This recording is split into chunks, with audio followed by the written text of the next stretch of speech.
पुराणों में पितरों की मुक्ति के लिए अस्थियों का गंगा जी में विसर्जन के पश्चात गया धाम में श्राद्ध पिंडदान करने के लिए कहा गया, लेकिन छोटी काशी से लगभग 300 पार्षद अपने पूर्वजों की अस्थियां कलश में संजोकर मुक्ति धाम में भूल गए।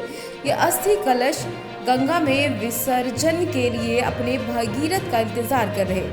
धार्मिक ग्रंथों और प्राचीन मान्यताओं के मुताबिक मृतकों के शव के दाह संस्कार के तीसरे दिन गौ दुग्ध और गंगा जल छिड़क कर अस्थियों को चुनकर कलश में सुरक्षित कर गंगा जी में विसर्जित किया जाता, लेकिन भौतिकता, धनोपार्जन, कामकाज की व्यवस्था में अब काफी लोग अपने परिवार के मृतकों का अंतिम संस्कार तो कर देते, लेकिन उनमें अस्थि कलश के मुक्तिधाम में बने कमरे में रखकर भूल जाते। मुक्तिधाम में 4 वर्षों में से ऐसे अस्थि कलशों की संख्या बढ़ते बढ़ते 300 हो गई।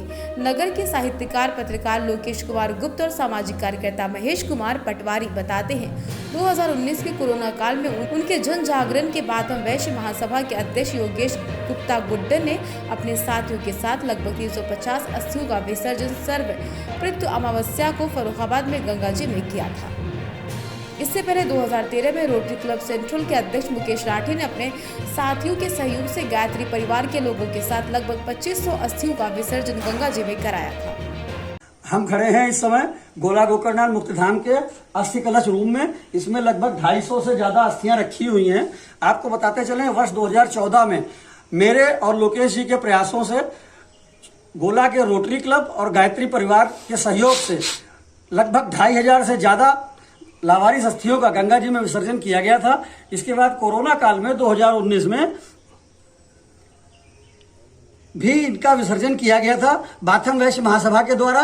और अब 3 साल के बाद यहाँ पे देखिए 250 से 300 अस्थियां रखी हुई हैं। लोग अपनी अस्थियों को रख तो गए यहाँ, लेकिन भूल गए, इनका गंगा जी में विसर्जन नहीं हुआ। भगवान श्री राम के पूर्वज महाराजा भगीरथ ने अपने पूर्वजों की अस्थियों को गंगा में विलीन करने के लिए भारी कठोर तप किए करके गंगा जी को पृथ्वी पर उतारा था और अपने पूर्वजों की अस्थियों को गंगा में विसर्जित किया था।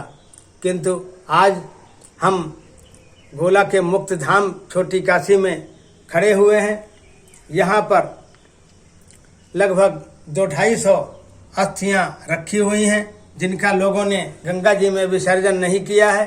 भगवान श्री राम ने भी पितृपक्ष में ही अपने महाराजा पिता दशरथ के मुक्त के लिए गया जी में तर्पण किया था, किंतु यहाँ पर इतनी अस्थियां रखी हुई हैं, लोग अपने पितरों की अस्थियों को भूल गए हैं।